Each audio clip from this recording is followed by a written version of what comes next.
Well, Razorback fans, we had a chance to hear from Bobby Petrino yesterday. And it's pretty amazing because completion percentage doesn't really matter. What did he mean by that? Let's talk about it on today's Locked On Razorbacks podcast.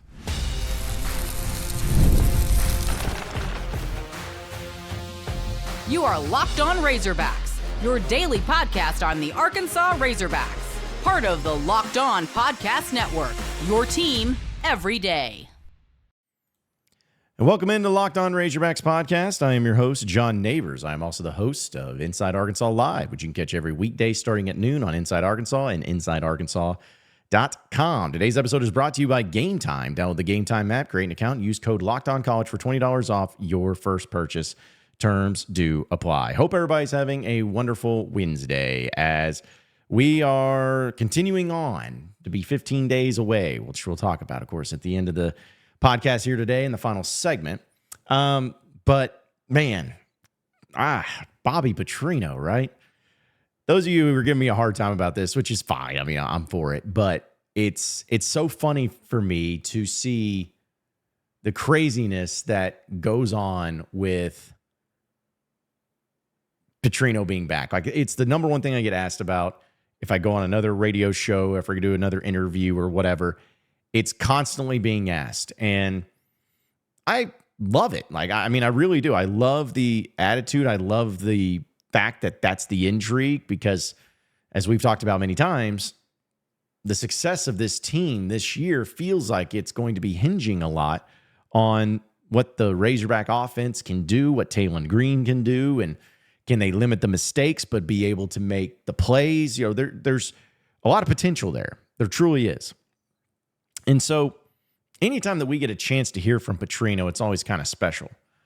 He's not the head coach, so he's not required or doesn't feel like he's required, at least, to go out and talk with people very often. In fact, yesterday's press conference, if I'm not mistaken, has only been the third time we have heard from Bobby Petrino. The third time. And it's almost like whenever you do hear from him, you got to really listen in and you got to really pay attention. You got to really figure some things out. And so he had some interesting things to say, but to me, it's about Taylen Green, the quarterback. It's about the personalities that they have. It's about the approach that they have. It's about all these things. And to be honest, for what Arkansas is trying to do offensively, they're going to have to rely not only on Taylen Green's passing, but also his running abilities. It's just part of it. But a lot of you, of course, probably when you start doing your research of Taylen Green to find out what type of player he is or what he was when he was coming from Boise State, you probably stumbled upon his stats. And his stats at Boise State, at least last season, are not exactly just blown you out of the water, you know, really standing out. Like, it's nothing like that. It's nothing crazy like that. It's essentially pretty average. Had not that many passing yards. His completion percentage really wasn't that good, and he threw a lot of picks. Well, I should say he had a high touchdown to interception ratio, which was like close to 1. So where does it come into play of like, where's the excitement coming from for Taylen Green? Because I'm big on Taylen Green. Seems like everybody is that's been around him and that has talked to him and heard from him. Well, Bobby Petrino, meeting with the media yesterday, was asked about interceptions and how to limit those and limit those turnovers. And I think it was a pretty fascinating quote. We're working on it every day. You know, we've done a pretty good job throughout camp taking care of the ball. Yesterday we turned it over a number of times. Had tip pass. Tip passes always result in interceptions in the SEC because everyone's so fast. They close and make the plays on the ball. They weren't Taylen's yesterday, though, but they were tipped interceptions. But that's a big part of playing quarterback is you got to, especially in practice, because you got to challenge yourself enough to see if I can stick that post, if I can make that throw. And then you have to be smart enough to dump the ball off or take your check downs. And I err in this part of the camp of being aggressive and challenging them to make the throw. And, oh, you just took the easy pass there. Because I think they need to see I can stick that post for a touchdown or I can't. But if they always just, oh, I'm afraid to throw an interception, they're not going to pull the string and throw the pass they need to throw to win the game. So I like his mindset. I think he's been very aggressive, and there's a certain route that we've been working on that he's been awful at. And when I asked him to, hey, give me a list of plays that you would like to run in practice tomorrow, that was the number one play on the list, which was great to see because he wasn't shying away from it. He was aggressively trying to attack it so he could make the throw for a touchdown. So there's a lot to unpack there from Bobby, but being very honest and very upfront about what is going on, or at least what has been with Taylen Green in these situations. Every single time that we are excited about a quarterback or whatever, we never really know about the growth, or we don't care. Maybe we don't ask about it. Maybe we don't really think about the process and the growing. Because if you think about it, like the only thing that we've been able to see from Taylen Green is, and really the only thing that he has at all, is his time at Boise State. And then we got to see a spring game since that point. Sure, there was a couple of plays here and there in spring and got to see some practices and whatnot. But as far as actual in-game things, we don't know. But the only person that really has a great idea of what Taylen Green is capable of, where he's at right now, and the direction that he needs to go is Bobby Petrino. And so for him to come out and essentially just be honest about, hey, there's certain routes that he is struggling with. He didn't say which route. I tried to figure out maybe of a guess. I wanted to say it was the wheel route. I don't know. It just sounds right. But there was a route that he struggled with. And Petrino, is wanting to work with him. And he said it even in the end of the clip, that when he was asking Taylen Green about, hey, what plays do we, what do you want to run here? And him pointing out those plays, because he knows he's struggling with them and he knows he wants to get better, is a great thing to see. I may have told this story. I probably have. And who knows? It's probably getting annoying to you. When you do like a podcast plus a show plus another podcast, sometimes you kind of overlap and you don't remember who you told what to which audience. So bear with me if that's the case. But the one thing that I've always heard about Petrino, and talking with him, some of his former quarterbacks and even some of his former players who weren't quarterbacks, he is, of course, a mastermind, but he's a mastermind of giving his quarterback confidence. And in these practices especially, which, of course, is one of the most vigorous and most intense parts of the whole Petrino effect and the impact, he is intense about it, but he makes sure that his quarterback has the most confidence in those practices, sometimes even going above and beyond. In the case of, if the defense makes an interception on the quarterback, he gets mad at the defense. Not because he's mad at them because they made a play, but he's mad at them because he wants to make sure that, hey, don't do any of those things where the quarterback's going to lose any of his confidence. This is a fine line and a pretty crazy game you play, because if you're just hearing that, you're probably like, well, on one end, that's a bad thing, because, hey, you're going to throw picks. You're going to have other defenses make plays, and you got to know how to overcome that and how to deal with that and how to it's going to happen in the game. So it better to happen in practice so you can work on it. You could see it that way. Or you could also see it in maybe the way that myself and I think how Petrino sees it, and maybe possibly a few others. Think about it. If you don't have a confident quarterback, you have no quarterback. Like, if your quarterback's not confident in himself, you have none. And for that to be able to get built into whoever it is, in this case, Taylen Green, being that confident quarterback, I have always felt like the method to the madness of just making sure that he's as confident as he is in practice. Because if he's confident in practice, if he's confident in his throwing, he's going to be the same way in those games.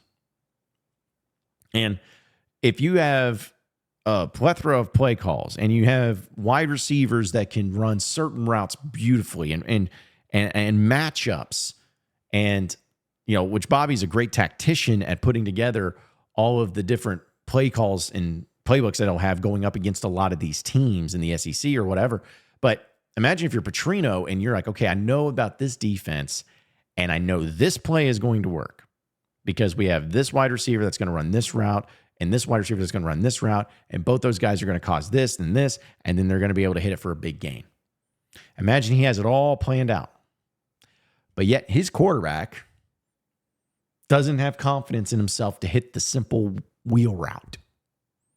Is that not something that's going to really frustrate Bobby and completely change the game plan? It shouldn't have to be that way. He needs to be confident. Petrino wants him confident. And whatever it takes for him to be confident, if it's something as crazy or as simple as just not allowing any picks to be thrown in the practice, then so be it. Confidence is key. You know, if you're a quarterback, you have to have confidence in your offensive coach, offensive coordinator, and your quarterback coach, and they have to have confidence in you. So limit the turnovers, limit the mistakes, but continue to work on it, continue to progress it, but be confident. And if that's the case, and if Taylen Green ends up being a confident quarterback in practice, he'll be a confident quarterback on the field and during games, which will make him a great quarterback this season because Petrino will trust him. That's going to be key. All right, folks, we'll talk a little bit about the running backs and a plan that Bobby Petrino may have for them coming up next here on the Locked On Razorbacks podcast, so stay with us. All right, folks, we are brought to you, of course, by the Gametime app. We know that, hey, you go to these events, these concerts, these sporting events, whatever it is, you need to have tickets. And when you need to have those tickets, you want them to be the cheapest and best deal you can get with the best seats you can get with the best value you can get. You want the best. Well, then you better use the Gametime app because they have last-minute deals where you can save up to 60% off on all different sports and concerts and comedy and theater and all those things. They even have flash deals where you can save even more with exclusive in-app deals and select seats ahead of any game or any event. They have zone deals where you can save even more when you choose a section and let Gametime choose the seats for you. They also have the all-in pricing. Toggling this feature will be something that you can use inside of the app where you turn it on and it gives you the full price upfront guarantee with no surprise fee at checkout. And you can also see your view of your seat with the panoramic view. I mean, they got it all. They literally got it all. So don't worry about any other apps. Don't worry about getting tickets anywhere else. Take the guesswork out of buying all the tickets in any sporting event or concert with Gametime. Download the Gametime app, create an account, and use code LOCKEDONCollege for $20 off your very first purchase. Terms apply. Again, create an account and redeem code LOCKEDONCOLLEGE for $20 off. Download Gametime app today. Last minute tickets, lowest price, guarantee. All right, so continuing on with the Locked On Razorbacks podcast. We talked about the quarterback with Petrino and everything, but the running backs to me, it's fascinating because I went back and I looked at the Bobby Petrino era of Razorback football and the offenses that he ran and what the numbers looked like for the individual players. Like, we know that the quarterback, whether it was Ryan Mallet or Tyler Wilson, threw for over 3,000 yards, tons of touchdowns, everything. Like, we know that. I think it was 30 touchdowns for all 3 years that those guys were playing under Petrino. And we knew about the wide receivers, which Jarius Wright was the only wide receiver to have 1,000 yards. But if you looked at some years, I think it was even in 2010. In 2010, Arkansas had 5 wide receivers that had at least 500 yards. That's pretty incredible. But the running back position is where it was the most interesting.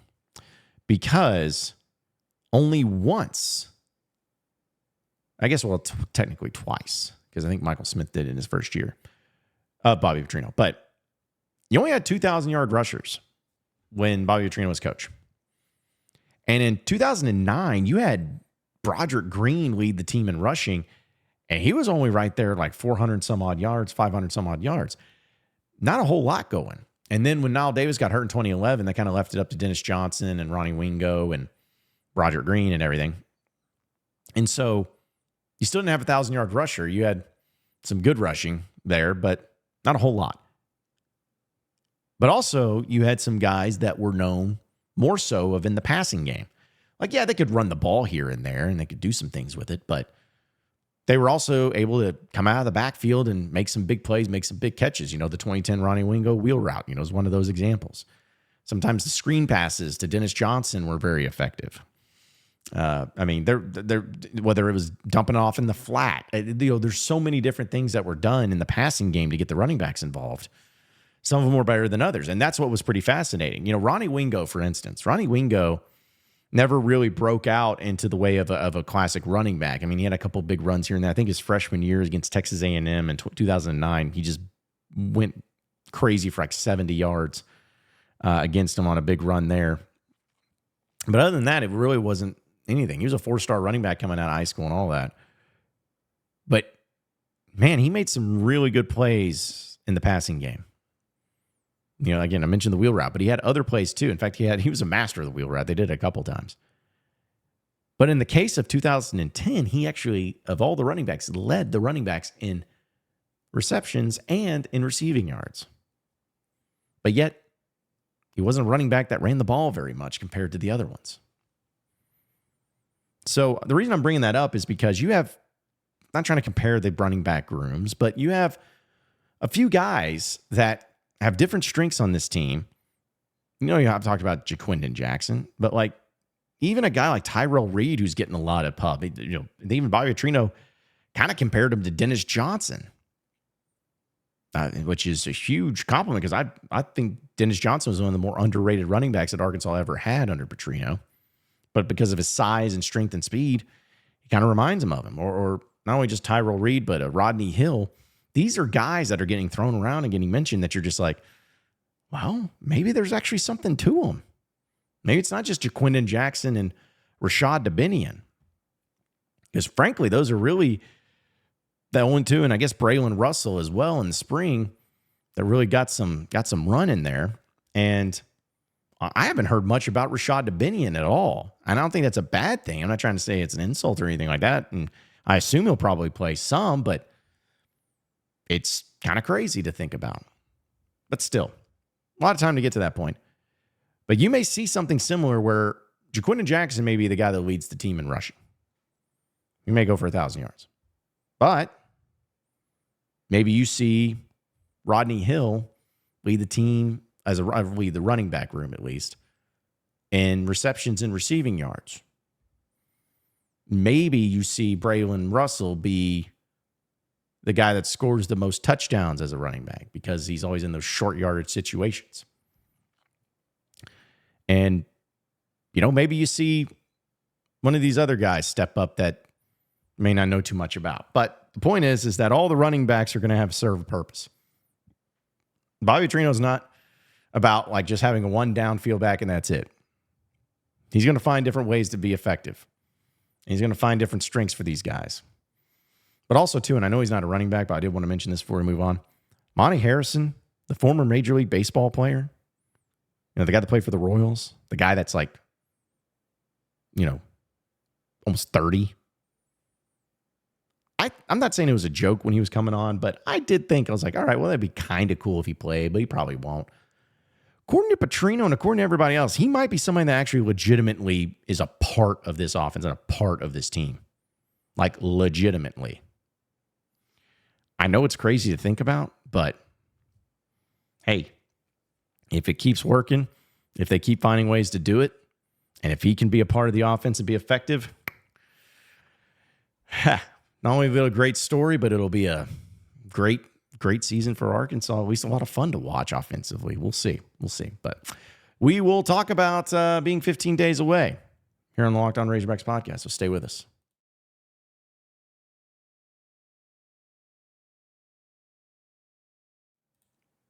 All right, so final segment here on the Locked On Razorbacks podcast. We've been doing this little countdown each and every day and remembering somebody or some player and everything. Well, I don't think you have to think too hard on 15 days away for Razorback football. 1-5, man. Ryan Mallet. Rest in peace. It's still crazy to think about him not being with us anymore, man. A lot of you may remember. In fact, somebody even DM'd me about this the other day. I want to say the other day, as in like a few weeks ago. But I I had shown up on like Time Op, or maybe it was them that saw it on their Time Op, whatever it is. But my podcast here on Locked On that I did the day that Ryan Mallett passed away. And I was torn up, man. I still get emotional just thinking about it. That was something that was, you think about things that hit you and you don't necessarily expect it to hit you as hard as it does. And that was one of those things. I did not expect it to hit me as hard as it did. And, I knew Ryan. I knew me and him were cool and kind of became closer, I guess, once he was coaching down there in Whitehall and I was up in down in Little Rock at the Buzz. But, I just wasn't expecting it to hit. And a lot of it was just because I knew how much Ryan had kind of gone through, and he was in a spot now where he was really succeeding and really coming into his own and really feeling good. And it was just sad to see him go way too soon. But I always brought up in that podcast that I did about the best of things about Ryan and about what he did for Arkansas as a quarterback for the Razorbacks. He grew up a Razorback fan. He wanted to be a Razorback, and he lived up to the hype, man. In 2010, now he was great in 2009, but 2010, man, some of the throws he made, some of the decisions he made, some of the just bombs he would throw up there, and guys would go get it, and just so smart football-wise. He was built to be a coach, man. He had such a mind on him about the game of football. Like, I watched some of the highlights the other day, and it's just like, man, that was so much fun seeing him play, and I'm very thankful I got to witness it. The way he carried himself too was always, a lot of swagger behind it. But I mean, that's whoever forever in my mind, and I don't think there's any way of it'll ever change. 15 days away. That's 5 days away. That's Ryan Mallett days away. Rest in peace, buddy. I know you're looking down and watching your Razorbacks and watching Bobby Petrino be the calling the plays and being the quarterback coach once again. But hopefully some success happens and hopefully some greatness happens, and it's gonna be a fun year. But 15 days, 1-5.